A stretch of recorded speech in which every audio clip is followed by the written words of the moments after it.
course, welcome those who join us on our heritage.org website. Several will be joining us on C-SPAN today. Those who are watching online are always welcome to send questions or comments, simply emailing us at speaker@heritage.org. Those in-house are asked to make that last courtesy check that cell phones have been turned off as we prepare to begin. And of course, our internet and online viewers are always welcome to send questions or comments to speaker@heritage.org. Hosting our discussion today is Elizabeth Slattery. Mrs. Slattery is our Senior Legal Policy Analyst in the Edwin Meese III Center for Legal and Judicial Studies.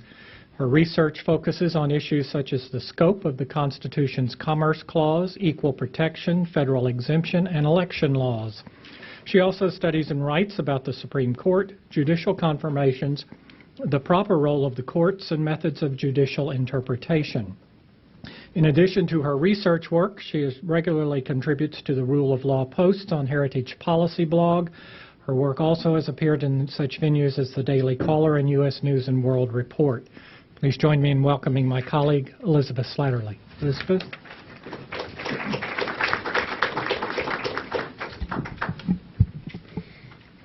Thank you, John. Tomorrow morning, the Senate Judiciary Committee will hold a hearing on a proposed constitutional amendment that would give Congress the power to regulate raising and spending of money in elections. Supporters of this proposal, such as Harry Reid and Chuck Schumer, along with 40 other senators, say that amending the Constitution is necessary to get so-called dark money out of politics and to stop billionaires like the Koch brothers from allegedly buying elections. They say money is not speech. But the Supreme Court has disagreed, and it's determined that bans on money are indeed bans on speech. In fact, anyone with practical experience in public advocacy and running campaigns knows that money is necessary to engage in effective political speech and activity. Here today, we have a panel of campaign finance experts to talk about this proposed constitutional amendment and its problems. In order to get to what they have to say, I'll keep their introductions brief. First, we'll hear from Bobby Birchfield. He's a partner at the law firm McDermott, Will & Emery. Bobby is an experienced trial and appellate lawyer with expertise in complex corporate litigation and First Amendment litigation. On behalf of the Republican National Committee, he argued the challenge to the McCain-Feingold law in McConnell v. FEC before the Supreme Court.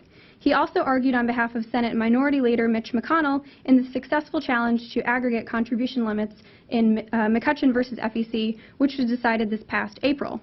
Bobby has argued almost 24 appellate cases, appearing before several federal and state courts across the country. Bobby is a graduate of Wake Forest University and the George Washington University Law School, where he was editor-in-chief of the Law Review. He clerked for Judge Rogero Aldisert of the U.S. Court of Appeals for the Third Circuit. Next, we'll hear from Donald McGahn, who's the former chairman of the Federal Election Commission. During his time at the FEC, Don led what has been called a revolution in campaign finance, rewriting virtually all of the FEC's procedures for audits and enforcement matters and advisory opinions. He's worked in private practice at McGahn & Associates, Patton Boggs, and today he joined Jones Day's government regulation practice. Don also served as general counsel of the National Republican Congressional Committee for nearly 10 years. He's been featured in the Wall Street Journal and the New York Times, and his writings have appeared in national publications including Politico, Roll Call, The Hill, and the Washington Examiner. He has addressed members of Congress at several House retreats regarding congressional ethics and appeared numerous times on television, including on Fox News, PBS, and C-SPAN. Don is a graduate of the University of Notre Dame, and he received his JD from Widener University School of Law. And last but not least, we'll hear from Hans von Spakovsky, who is a senior legal fellow here at Heritage, as well as the manager of Heritage's Election Law Reform Initiative. Hans writes on a wide range of issues, including civil rights, the First Amendment, immigration, and election integrity. He's also known within Heritage as the unofficial Inspector General of the Department of Justice, having written numerous articles about Attorney General Eric Holder and various divisions at DOJ. His book, Obama's Enforcer, about the Holder Justice Department, comes out later this month. Before joining Heritage, Hans served as a member of the Federal Election Commission, and before that he was counsel to the Assistant Attorney General for Civil Rights at the Department of Justice. His writings have appeared in the Wall Street Journal, the Washington Times, Politico, and Human Events, to name a few, and he regularly appears on Fox News as well as other national and regional TV and radio outlets. Hans is a graduate of the Massachusetts Institute of Technology, and he received his JD from Vanderbilt University School of Law. Now I'll turn it over to Bobby.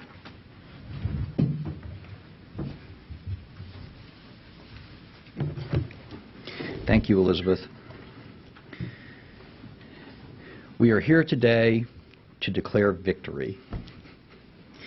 At long last, the advocates of campaign finance restrictions are conceding that the restrictions on campaign speech they want simply cannot be squared with the First Amendment. Although there is no chance that the proposed constitutional amendment will be approved and ratified, defenders of free and robust political debate should not let the significance of this moment pass. The self-styled reform community has conceded that their restrictions cannot be squared with the First Amendment. Victory. I wish it were so.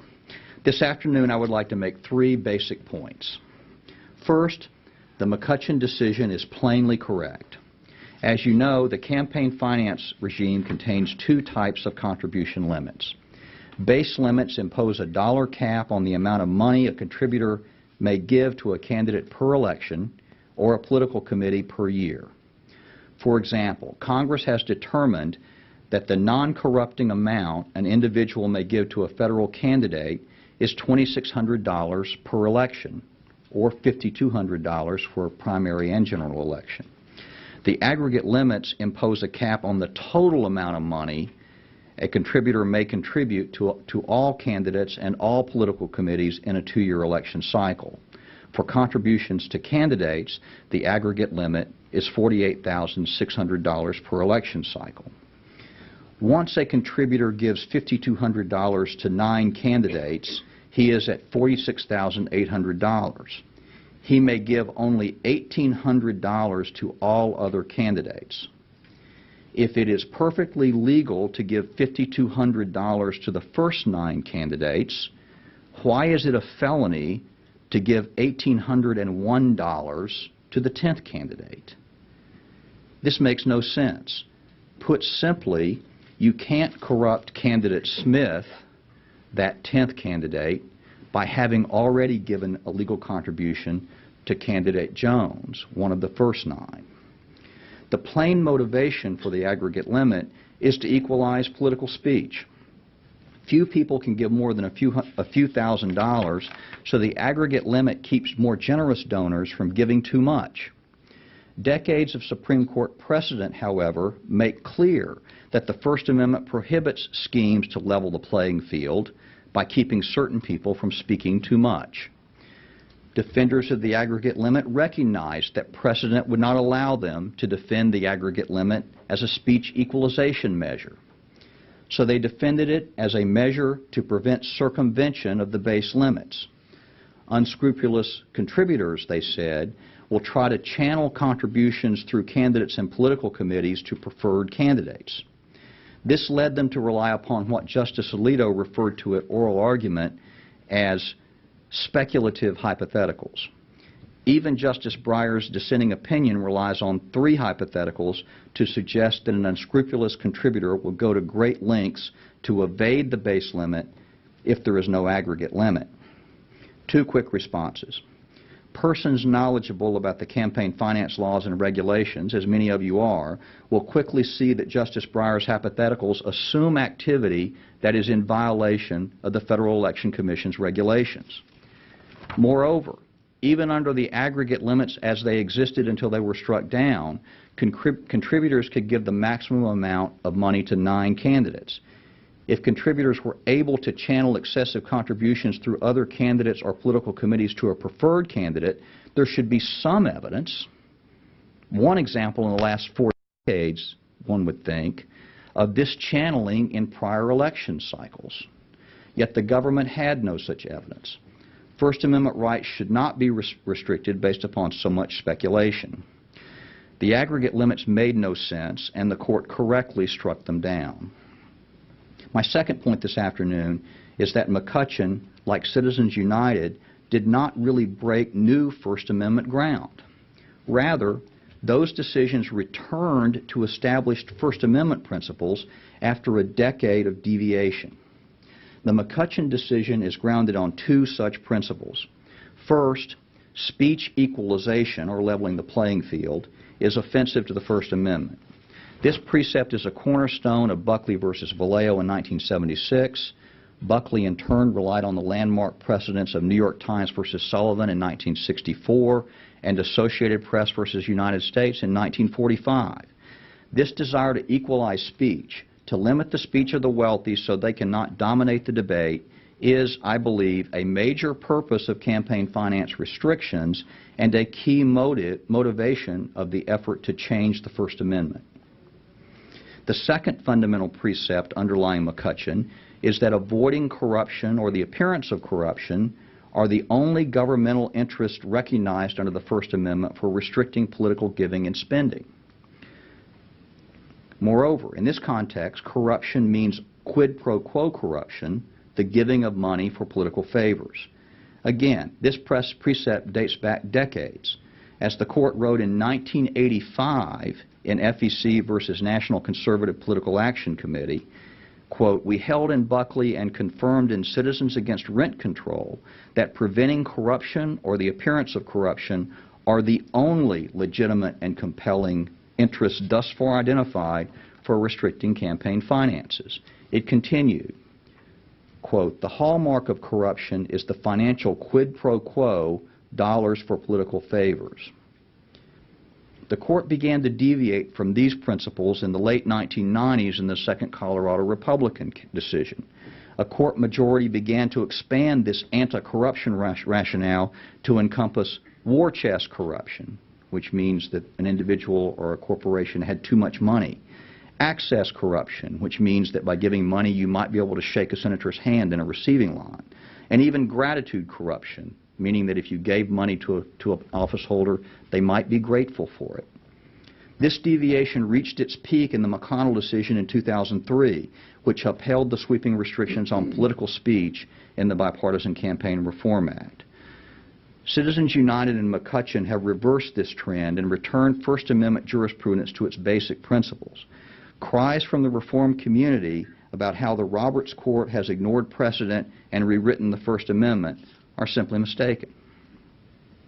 My third and final point today is that the self-styled reform community is trying to read into the First Amendment their own view of what democratic government should be.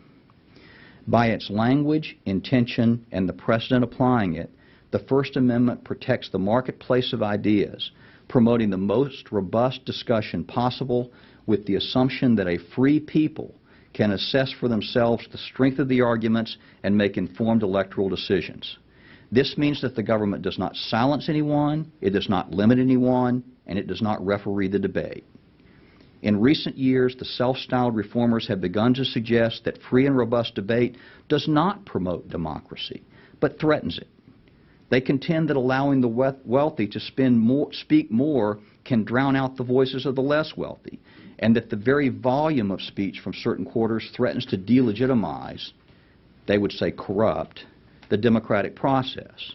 Justice Breyer's dissent in McCutcheon appears to adopt this argument. This is a very troubling argument, and those who cherish the First Amendment must push back strongly and vigilantly. This notion that the First Amendment imposes a duty to limit speech to protect democracy turns the free speech guarantee on its head. Other constitutional provisions protect the integrity of the political process, but the free speech clause of the First Amendment protects unfettered debate, so those other provisions can work. This notion that too much speech is undermining democracy is also inaccurate on several levels. The rich do not advocate a single viewpoint. Think of Sheldon Adelson and George Soros. They don't agree on anything. There are strong voices on the left and on the right, not just in privately funded campaign advertisements, but also in the broadcast and the print media. Only a small portion of those with significant resources even bother to participate in the debate. And among those of limited means, the portion is small indeed. In order to equalize debate among the haves and the have-nots, severe restrictions would be necessary. The quantity and quality of discourse would certainly suffer. Let's trust the public to listen carefully to the most robust debate possible and to make decisions based on more information, more debate, not less. That has always been the premise of the First Amendment and of American democracy. Thank you very much.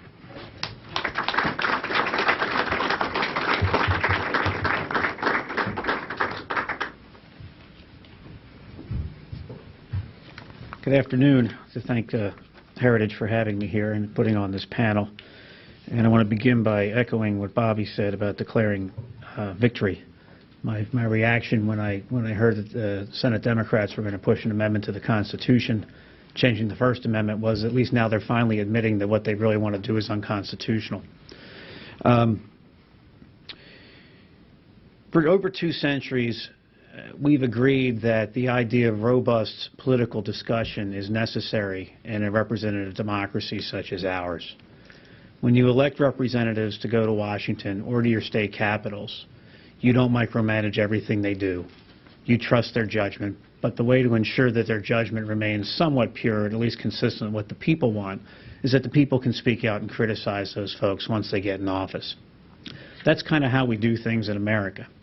I'm not sure how they do things outside of America, but I know here, when you elect folks, you have to be able to criticize them. If you can't, well, then they lose touch with the people. But what we've seen recently is a real assault against this sort of approach. When the Citizens United opinion came down, there was first shock and disbelief in some parts of town. Other parts of town, we were doing dances and high fives. But really what came about after that was really an amazing sight, from President Obama during a State of the Union address making what I think was probably an unprecedented remark about a Supreme Court opinion, claiming that the Citizens United opinion would usher in foreign national money and all sorts of other things that was simply, as Justice Alito mouthed at the time, not true. We know who was right and who was wrong in that. Second, we saw the IRS do what the IRS did, asking all sorts of bizarre questions of people, from what sort of books they read to what sort of prayer groups they went to and the like. Third, and this is one that sort of flashed on the scene and then disappeared, the Federal Communications Commission flirted with the idea of monitoring newsrooms just to check the balance. Remember that one? That sort of disappeared once people figured out what that was about. But let's not forget that, because that seems to be the sort of thing that, well, in America we shouldn't be doing. And then now, the most recent is you have the majority leader of the Senate, Democrat Harry Reid, seeming to redefine the use of special order speeches and floor statements, attacking various individuals, a couple in particular, for speaking their mind, if nothing else. It's really a bizarre time in which we live, and just when one thinks it couldn't get any more peculiar, they are now pushing an amendment to the Constitution to essentially change the First Amendment. And they're doing it smiling, and they seem to think that somehow the wind is at their back. Frankly, I think it's political theater. There's no chance of this becoming the law. Senate Democrats are in trouble. They know it. Any reputable political tracker will tell you this, whether it's Charlie Cook or Stu Rothenberg or any of the folks who rate races will tell you the Senate Democrats are slowly losing their grip on power. And I suppose desperate times call for desperate measures, so now they are attempting to amend the Constitution as part of their sort of grandstanding to try to silence their critics. And it's really a shame. But why do we have the First Amendment?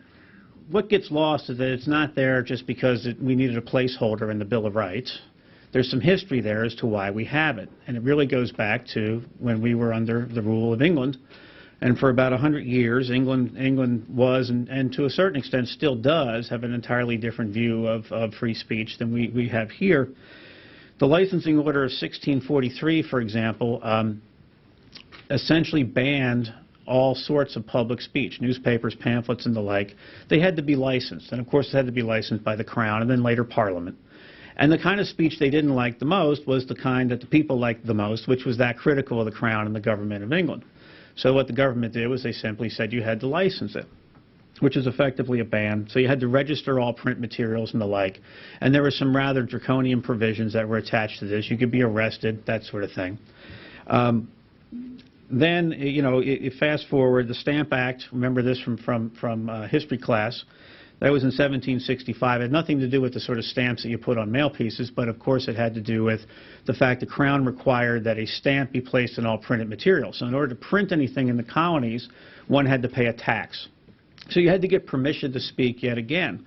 We fought a revolutionary war over this concept, and as part of the deal of adopting the Constitution, we all know that there was a requirement that the Bill of Rights be adopted, and the first of which contains the freedom of speech, and the freedom of press, and the freedom of association, among others.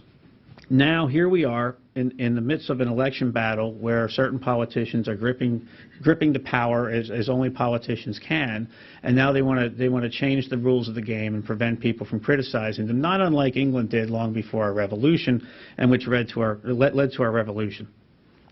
So here we are, and what are they actually trying to do? Well, I have a copy of the proposed amendment in front of me, and it says to advance the fundamental principle of equality for all, of political equality for all, and to protect the integrity of the legislative and electoral processes, Congress shall have the power to regulate the raising and spending of money and in-kind equivalents with respect to federal elections, including through the setting the limits on 1, the amount of contributions to candidates for nomination for election to or for election to federal office, and 2, the amount of funds that may be spent by, in support of, or in opposition to such candidates.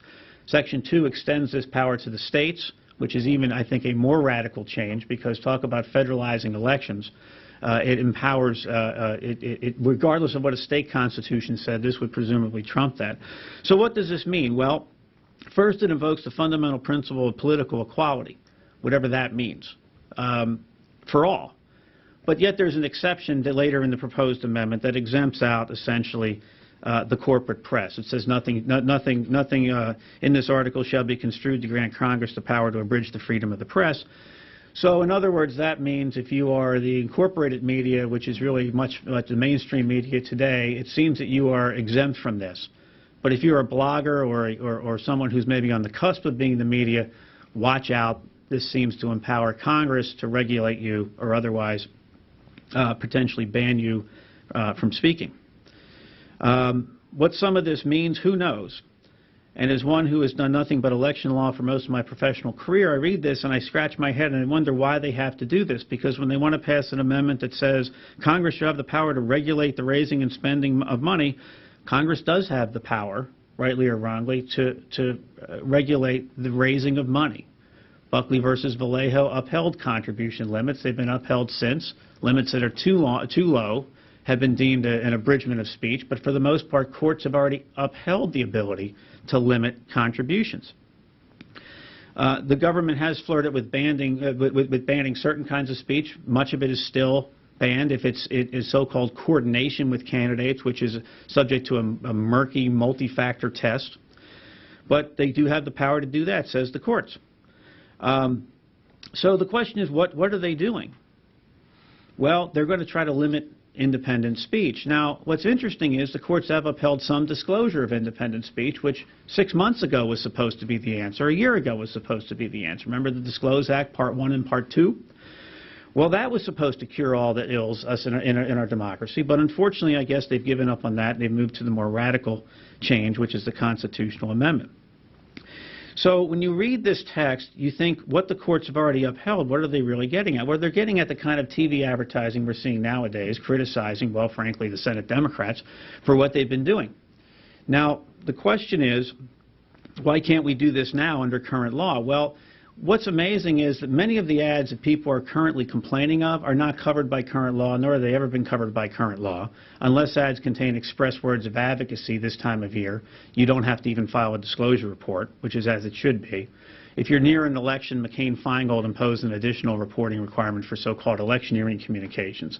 But the sort of ads we've seen for the past year and a half are not election ads. They're issue ads. They are speech designed to influence the official acts of politicians, which is precisely the sort of speech that's at the heart of the First Amendment. So with that, I have a few questions for the sponsors of this. See if they can answer these questions. Maybe they'll answer them in the hearing tomorrow. Chances are probably not. They had a hearing several weeks ago, which was supposed to be sort of a campaign finance hearing, and at the last minute they added retired Justice John Paul Stevens to the witness list, and they started talking about amending the Constitution. I testified in the second panel and was talking about how really the party committees had been marginalized by McCain-Feingold, and had a million great examples. If anyone would have bothered to ask me any questions from the Democratic side, I could have told them all about it. But they didn't ask me a single question. Instead, they were more interested in talking about amending the Constitution. But here are some questions. First, under this amendment regulating electoral processes, integrity of legislative and electoral processes, could Congress prohibit a labor union from communicating with its members if that communication somehow affected the legislative or campaign process? I would think the answer is yes. What about other membership organizations, the NRA, Sierra Club, that sort of thing? Could Congress ban communications between those groups and their members regarding politics? Seems to be what this may permit Congress to do. Can it be speech selective? Doesn't say anything about it doesn't have the clarity of the current First Amendment, Congress shall make no law. It talks about political equality for all. Well, when you read, as Bobby Birchfield mentioned, the dissent in McCutcheon, it seems that political speech equality means you can ban some speech and not other speech. It seems far-fetched that somehow speech equality could lead to some people being banned and not being banned. Think back into our recent history when the Federal Election Commission considered Fahrenheit 9/11, Michael Moore's movie, which was none too flattering of President Bush. The FEC said that was fine because it was a commercial movie for profit, and so that was not prohibited. But when David Bossie and Citizens United came into the Federal Election Commission and asked about Hillary, the movie, the FEC said, nope, sorry, that's banned. I cannot for the life of me tell the difference between the two movies except for the fact one says bad things about George Bush, a Republican, the other says bad things about Hillary Clinton, a Democrat. So if you say bad things about the Republican, you're fine. If you say bad things about a Democrat, perhaps you're going to be banned.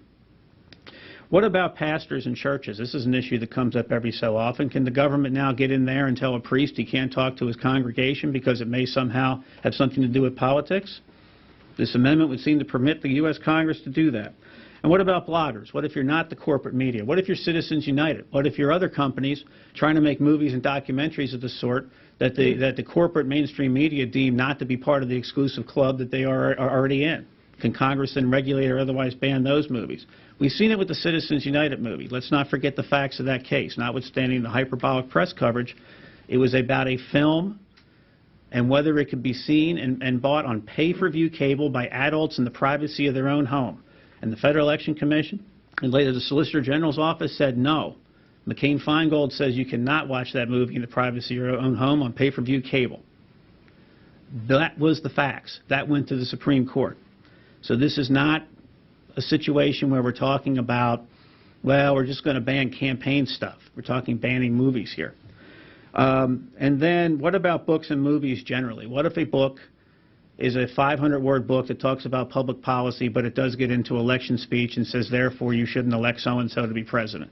Does this amendment empower the government to ban that book? I'm afraid it does, and this is why this needs to die a very sudden death so that we can continue to criticize our elected officials as we must in a representative democracy. Thank you.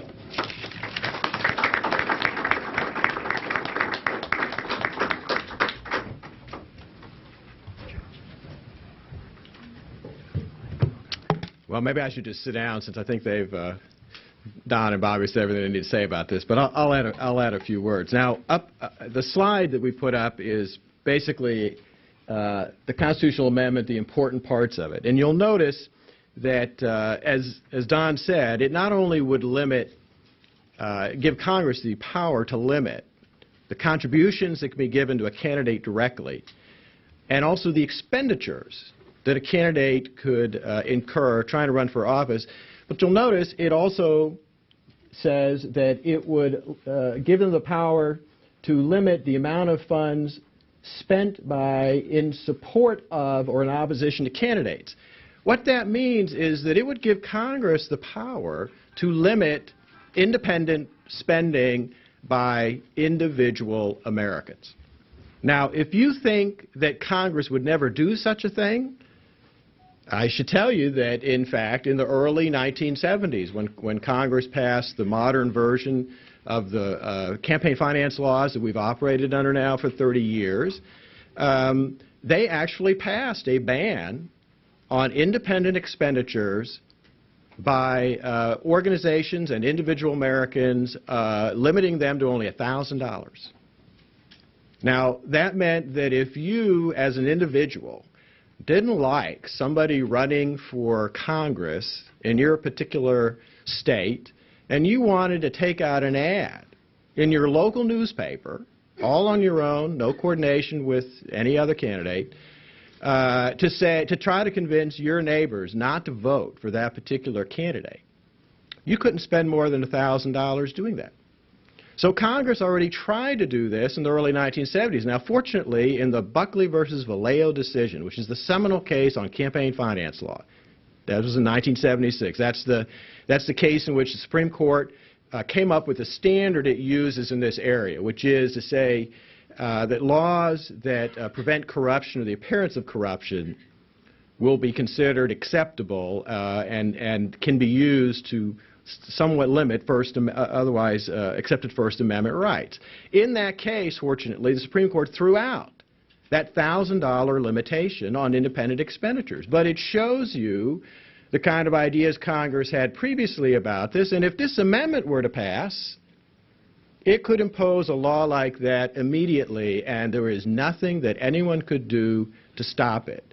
And in fact, if Congress said, well, I really think $1,000 is too much for anyone to spend on independently on this kind of political speech, you know, they could crank that down to $500, to $100, to $5, and there is nothing that anyone could do to challenge it, because they would have changed the First Amendment to do that. Now, the supporters of this amendment, all 41 of them, and I have to tell you, I find it absolutely shocking that almost half of the United States Senate would, for the first time in American history, support something that would roll back part of the Bill of Rights, something unprecedented. This never happened in this country.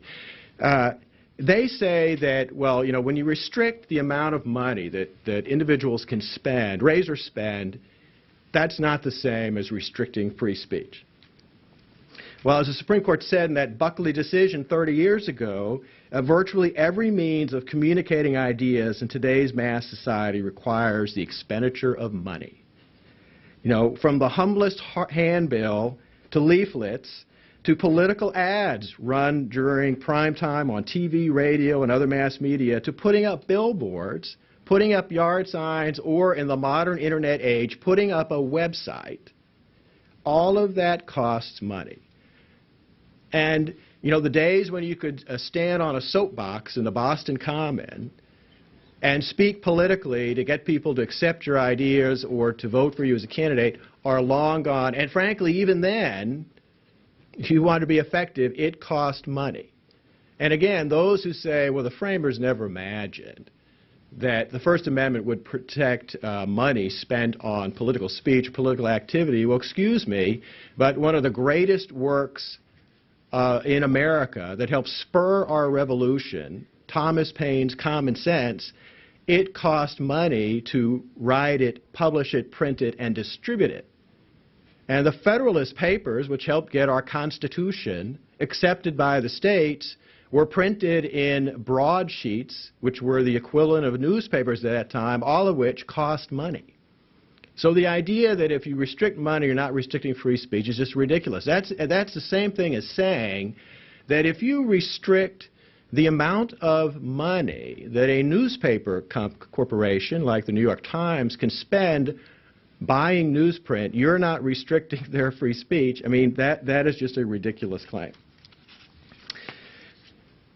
Now, this case, as we have talked about, wouldn't just overturn the Citizens United decision and the McCutcheon case, but as we said, it would overturn the Buckley decision, the case from 30 years ago, because it would also overturn what the Supreme Court said in that case about expenditure limits. What a lot of people don't realize is that back in the 1970s, Congress didn't just pass contribution limits. You know, that's what we've lived under now for 30 years. Back then, they limited the amount you could give to a congressional candidate to $1,000. It stayed that way for 30 years. It was raised to $2,000 in 2002 and then indexed to inflation. But at the same time, back in the early 1970s, Congress at that time also put in an expenditure limitation. They said that people running for Congress and for president would only be able to spend a certain amount of money to run for office. Now, the Supreme Court threw that out because they said, look, that is a direct limitation on your First Amendment rights. Because when you limit the amount of money that a candidate can spend, you are directly limiting their speech. You're limiting the amount of brochures they can send out, the amount of ads they can do. You're limiting their ability to rent a hall and go speak live in person to voters. And so they threw that out. Well, this amendment would get rid of that limitation that the Supreme Court came up with, and once again, Congress could actually pass a law limiting how much you spend. Now, for those of you who think that's a good idea, I would remind you that once Congress put the contribution limits in the early 1970s, you can look at a graph of the incumbency rate of members of Congress, and that line will be like this. It just goes steadily up. And why is that? It's because limits on contributions help incumbents. It's very tough for a challenger to take out a sitting member of Congress. They don't have the name recognition, they don't have the contacts. It costs a lot of money to knock out a challenger. And when you put on limits on contributions, you're making it much easier for incumbents to stay in office. And if you put in limits on expenditures, which, as we've shown by history, Congress has already demonstrated it wanted to do, you would be making it even tougher for challengers to come in and knock off members of Congress. And I will tell you that I don't think it's just a coincidence that in January 2010, remember, that's when the Citizens United decision was decided. And what happened in November of 2010? In November 2010, we had the most challenging congressional races since the 1930s. And that is because directly of the Citizens United decision and the fact that suddenly there was independent political expenditures. The ban on that had come out. Now, I want to talk about something else that was very possible, and Don just briefly mentioned this. But again, this shows what Congress could do if this amendment were passed. You know, the Citizens United decision, there was something unusual in that, and that was that there were 2 oral arguments before the Supreme Court, not just one, as is usually the case. And at the first oral argument that I attended, Chief Justice Roberts asked a hypothetical question of the government. And the hypothetical question was, it concerned the electioneering communications provision. This was a provision that the Congress had passed in 2002 that limited and banned the ability to run any kind of radio or TV ad 30 days before a primary and 60 days before a general election that named a candidate for federal office. Now, the problem with that ban was that you could be running an ad. You could be the Sierra Club, and you could be running a political ad about a bill that was going to be voted on by Congress on October 15th, had to do with the environment. And if you named a congressman who was running for office, if you simply told voters, look, this is an important bill coming up, please call Congressman Smith and tell them to vote against this bill, you would be breaking the law if that congressman was up for election in November, even though your ad said absolutely nothing about the congressman from terms of voting for or against them in the upcoming election. That's the provision, that's one of the provisions the Supreme Court threw out. But remember now, that provision only extended to radio and TV ads. Well, the Chief Justice asked the government, well, if we uphold this provision, could it be extended to books by the government? You know, he posed a hypothetical of a 500-page book that discusses the American political system and at the end says, and so vote for X. Could the government ban that? And the answer given by the Assistant Solicitor General of the United States was, yes, we could prohibit the publication of a book. I just find it amazing that the Solicitor General's Office of the United States would give such an answer that they think there's nothing wrong with banning books in the United States of America.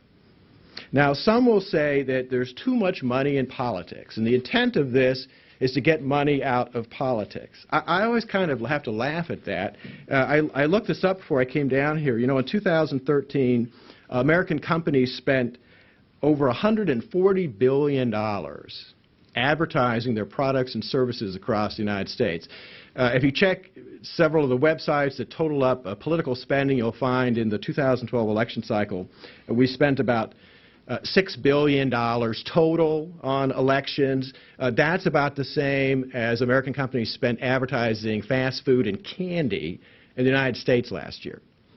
So this idea that we're spending too much money and that restricting it is the right way to go when we have such a great First Amendment that believes in increasing debate in this country, I think is just wrong. You know, the more political speech we have, the better. And again, I just have to say I'm shocked at the idea that Congress, members of Congress would be in favor of restricting the First Amendment. These are all very complicated legal issues, but I want to all boil it down to this, because this is what this amendment would allow if it was passed. Many of you may know that the Federal Election Commission, where Don and I both served, does impose civil penalties on individuals who violate federal campaign finance laws. But if you knowingly and intentionally violate the law, you can be prosecuted criminally by the U.S. Department of Justice, and you can go to prison for up to 5 years. What a lot of people seem to forget was that David Bossie, who was the president of Citizens United, because of the fact that after the FEC told Citizens United it was not allowed to advertise for this documentary it had made about Hillary Clinton, because if they had gone ahead with it after he had been advised that he can't do it, that would have been considered an intentionally and knowing violation of the law, and he could have gone to federal prison for 5 years if he'd been prosecuted by the Justice Department. Why? Because he made a movie. Now, I don't know about you, but I don't want to live in a country in which Congress has the authority to pass a law that would put someone in jail for making a movie or a political documentary, writing a book, sending out a voter guide, publishing a pamphlet, or taking out a political ad. Or because a candidate spends $100 more than some artificial expenditure limit that the incumbents in Congress put in to limit the amount of spending of anybody who wants to try to throw them out of office. I think this violates some of the most basic tenets of freedom and liberty on which this country was founded and that the Bill of Rights was intended to protect. It's certainly not, as I said, the kind of country I want to live in. Thanks. Oh, and I should say, we hit one more thing I almost forgot. I did think that there was an amendment that Heritage would like to propose, a new amendment that Heritage would like to propose. You'll see that it's actually funny. It's exactly like the current First Amendment that we have.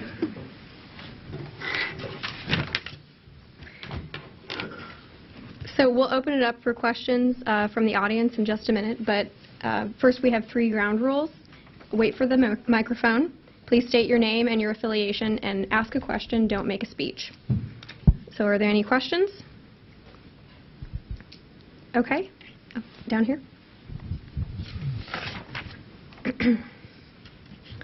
What do you think is the real motivation here for the left promoting this? It may be that this is popular, or it may be that this will turn out to be a huge popular mistake. And do you see any way that, given the fact that now 22 or 23 states have called for an Article 5 convention for a balanced budget, that the left might be hoping that a convention occurs that they can then turn into a runaway convention that they can then use to propose this amendment? I guess I'll go first. Ramon, I think it's being driven by 2 things. First is pure politics. Second, I think, which is the more scary of the 2, some of these guys actually believe that this is what we should do. As I mentioned in my comments, it is an election year. Election years cause people to do things that they otherwise wouldn't do. And we certainly see a certain drumbeat being instigated by the Democrats to try to taint various messengers and messages And I think this fits hand in glove with that. I think it's also designed to intimidate and silence people who are criticizing them. This is nothing new to the extent that we've seen governments do this throughout our history. We just really haven't seen our government do it in at least our recent history, notwithstanding efforts to limit that have been struck by the Supreme Court. The idea of such targeted efforts, I think, are unprecedented. But two, I think some of them believe it. Judge Bohr called it radical egalitarianism, and the idea of equality for the sake of equality. I don't think anyone's against equality, but the question is what's equality? And when we see this play out, equality seems to have an Orwellian Animal Farm notion to it, where some are more equal than others. And I think that's part of what's happening here. I think long term it's bad. It's bad for the people. It's good for the incumbents. And ultimately, it's probably best for those who actually get to make these decisions. When one looks at the text of the amendment, I'm struck by who gets to police limits on campaign spending. We know from the federal taxpayer-funded presidential elections that the FEC used to employ all sorts of people and do all sorts of mandatory audits. I mean, one can imagine like a mandatory audit of every federal campaign in America. I was at the FEC several years. I've said this before, most people there, I think, play it straight, but there are people who certainly don't. Recently, there was a person at the FEC who had to resign for rather blatant violations of the Hatch Act, overtly campaigning for Obama and against Romney. This is someone in the FEC Enforcement Division, says the press. So the idea that you're going to have some neutral decision maker over these things is I think, fallacy. Same with the carve-out for the freedom of the press. Who gets to decide who's the press and who's not the press? A bunch of elected bureaucrats at the FEC? I mean, imagine having to go into the Department of Motor Vehicles and convince them that you're really the media. Do you really want faceless bureaucrats doing that? Now, I understand the Department of Motor Vehicles has come a long way in D.C. and Virginia. I don't want to cast any aspersions on anyone there personally, but it's a convenient scapegoat. As far as the runaway, as far as a convention, I mean, maybe, but I think that takes a little bit long-term thinking of the sort that we're not seeing right now. I think what we see is a strategy between now and November, and I think what you see are incumbents desperately clinging to power. Hans or Bobby, do either of you have something you want to add? Let me add just a couple of quick points.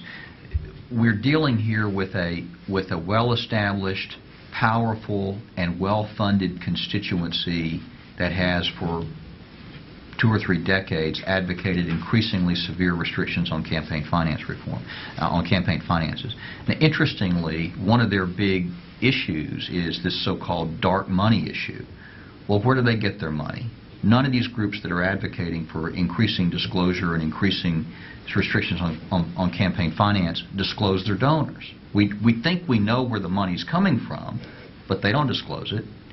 So there's a bit of hypocrisy there, but there's also a strong constituency for increasingly severe restrictions on political speech. As for the Constitutional Convention, I think that is a concern, but I do not detect a great public groundswell for these sorts of restrictions, and I think most people in this country understand that the purpose of the First Amendment is to promote free and robust debate. The American public seems to like that, and I would be a little bit surprised to see a Constitutional Convention go down that track, but it's a possibility.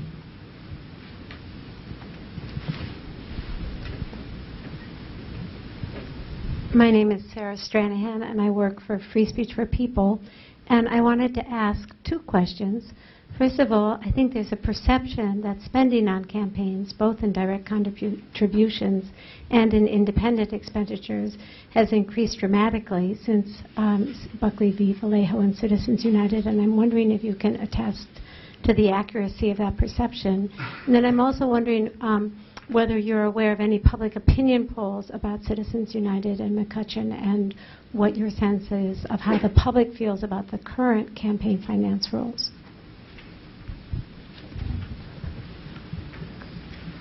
I'll go first.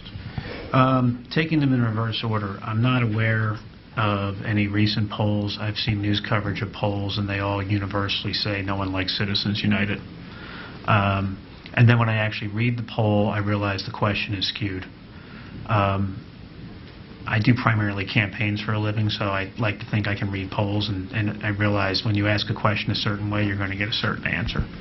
And when you ask the question, do you think mega international corporations should be able to buy U.S. elections? And 80% of the people say that's a bad idea. I wonder about the other 20%. Right? But if one were to ask the real question, should the federal government be able to ban a movie that talks about a politician from pay-per-view cable so you can't watch it in the privacy of your own home, which is the facts of Citizens United, I think the poll should come out exactly the opposite of what most of the polls say. So, you know, I always look for more of an informed question and not the sort of superficial question that talks about, you know, the James Bond bad guy behind the election kind of thing. There's no, in absolute dollars, certainly spending has increased since Buckley versus Vallejo. Spending on everything in America has increased since Buckley versus Vallejo. At the time of Buckley, a brand new Ford Mustang cost about $3,500. The contribution limits imposed by Buckley were $1,000. If one were to convert the $1,000 limit to today's dollars, it's about $4,500. State parties are limited to accepting $10,000 of contributions. If one were to index that for inflation, you're up to about $48,000. So spending, yes, has gone up, but the way spending has changed, I think, is more the story. Candidates have really lost their ability to be the central voice in American democracy in large part because of the reform laws. Party committees used to be the natural ally to echo candidate voices. That's no longer the case. Money has moved away from candidates and parties to groups that are not as transparent, not as accountable, and not as long term. So yes, the total spending has gone up, but when one compares it to other spending, Hans had a very interesting approach. We compare it to what other people spend on advertising for products. It's still a drop in the bucket. I think ultimately it's not about the money, it's about what money buys. The cost of TV advertising has skyrocketed even over the past 10 years. Used to be you could get kind of a week of television in a house race for maybe $250 to $400 grand in a competitive house race. Now it's $1 million a week. Postage has gone up, cost of phone calls has gone up, and the compliance costs have gone up. To make phone calls, political phone calls, require a ever-changing set of review processes to comply not only with federal law but an ever-shifting group of state laws. So everything has gotten more expensive, and the bottom line is even though spending has gone up, unequivocally there's still not enough money in politics to keep up with the actual information flow that I think voters deserve. Ultimately the answer is more information for the voters, not less. It's unfortunate that it takes money, but it does, and advertising costs a lot of it. I agree with all of that. I would add to Don's last point.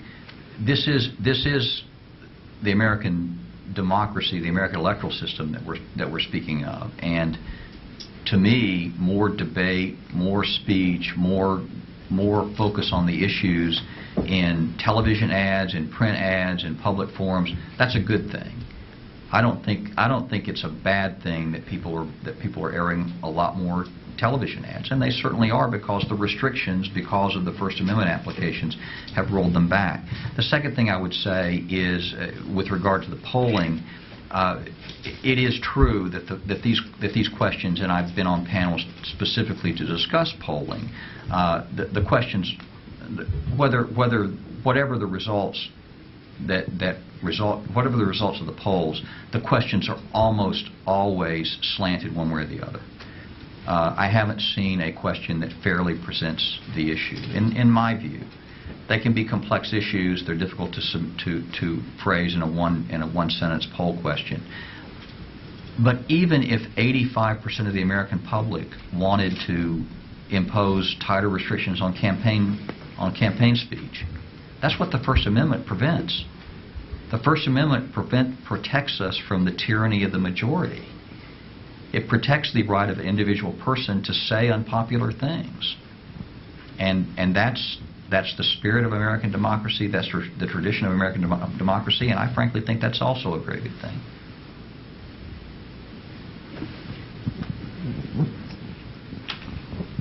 Ken Doyle, reporter with PNA.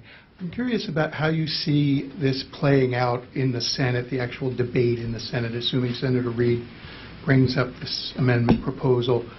Will there be alternative proposals debated? Will it be just basically a straight up or down vote on this particular proposal? And would you predict that it'll end up being just a party line vote, which would obviously be far short of the 2/3 needed to pass it? Let me take a first shot and just make a couple of comments. I'm not sure how the politics of this play out, actually. I think for Democratic senators in close elections, going on record as trying to change the First Amendment might not be such a popular vote. I could see a real bolt from the majority leader on this issue. Now, he may have enough votes to keep he may have the power to keep his caucus in line on this, but to me it's not a foregone conclusion that you're going to have all the members of the Democratic caucus stand up and vote party line on this, that changing the First Amendment is a good thing. Yeah, and I would say, and something that tells you, gives you kind of an indication of this, I think, is the fact that I think the administration really miscalculated recently when it got the IRS to propose new regulations for 501c4 organizations. Those are the advocacy organizations that are used, the NRA, Sierra Club, they're all 501c4s. And, the administration proposed these new regulations that would have severely restricted the political speech and activity of these organizations. The IRS was overwhelmed with public comments in the negative. They got over 150,000 comments. That's more comments for that one proposed regulation than all the other regulations the Treasury and IRS have proposed in the last 7 years. And they were overwhelmingly against this change that I think they thought would be popular. And as a result, the IRS has backed off and said, oh, we're not going to put out these regulations this year. We have to take into account all these comments on it. But I think that's an indication of how they have miscalculated on this issue.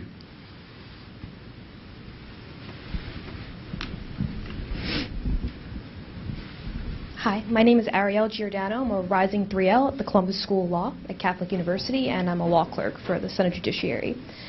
According to Citizens United, laws that interfere with any type of political speech are subjected to strict scrutiny, and the government needs to prove that the restriction furthers a compelling interest and that it's narrowly tailored. According to this amendment, the specific wording is to advance the fundamental principle of political equality. Besides that specific wording, has Senator Udall or any of the Dems showed any type of narrowly tailored, compelling government interest to justify this amendment? No. I think that's kind of the point of the amendment, right? I mean, what they're trying to do is end run the idea of strict scrutiny, which, with all due respect to the court from years ago, was kind of made up in the first instance, right? I mean, the amendment says what it says, but yet Congress shall make no law actually means Congress shall make no law unless there's a compelling government interest that's narrowly tailored. But you do raise a very interesting question that's a sort of a subset of your question, the idea that the political equality for all. This is sort of a new principle being interjected here in the world of speech. And is that language that would empower Congress in and of itself? Is that some principle that the court would use down the road to so-called level the playing field? Who knows? But what is clear is the Senate Ds, Udall, and others have not, to my knowledge, present anything in the lines of analysis on this. This seems to be developed for the newspapers and the sound bites. And maybe there's some white paper I haven't seen, but I doubt it exists. And I think that notion of political equality goes back to the point I made when I was speaking about this notion that there are democratic process limits on the First Amendment, and that in some instances the First Amendment should actually be used to suppress speech rather than to promote speech. That's a troubling concept, and you see some notions of that work their way into Justice Breyer's dissent in the McCutcheon case. We have time for one more. Hi, I'm Chris Fallon with Senator Hatch's office. Mr. McGahn, you mentioned that as it reads now, it could limit communications between a group and its members. Could you say more about that? I'm not sure I see that.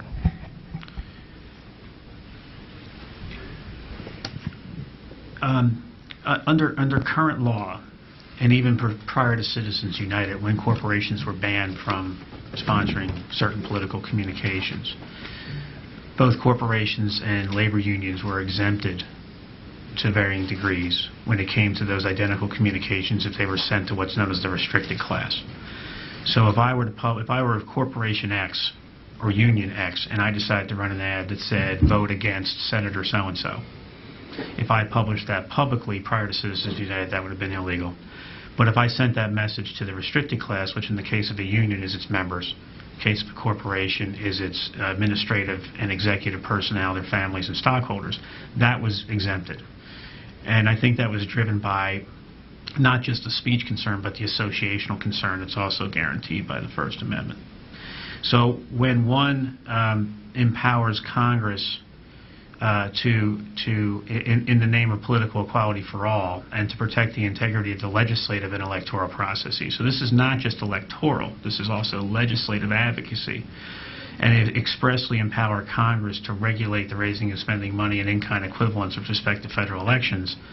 I don't see how you can read this any way other than to say Congress would have the power to limit the ability of a labor union to talk to its members about politics or any other membership organization. And speaking of the politics, one could imagine, you know, I have a field day writing TV copy on this, the idea that Democrat voted to basically empower the government or otherwise prohibit the union from organizing, that kind of thing. Very dangerous vote. But my point is, I don't know what this means, but I'm looking at it compared to current law. It must change current law somehow. So not only does it reach the independent ads that Democrats are really annoyed about right now, but I think it really does get at all sorts of other political activity that we've taken for granted for years. We don't do simply because of the benevolence of Congress. We do because of the First Amendment. But here, that's going to change. Well, to thank our two outside speakers, we have a heritage tie for both of them. Oh, please join me in thanking our panel.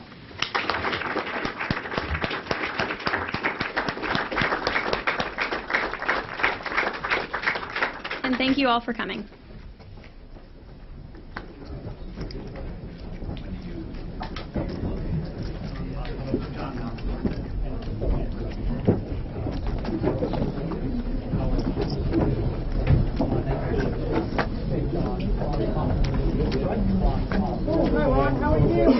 Yes, I didn't read the paper back. How are you doing? I really enjoyed the book. Thank you. I'm really looking forward to our event. The Supreme Court was in session today, and the justices handed down a decision in Bond v. U.S. dealing with the enforcement of an international treaty in a domestic assault case. And we'll have more on that in just a few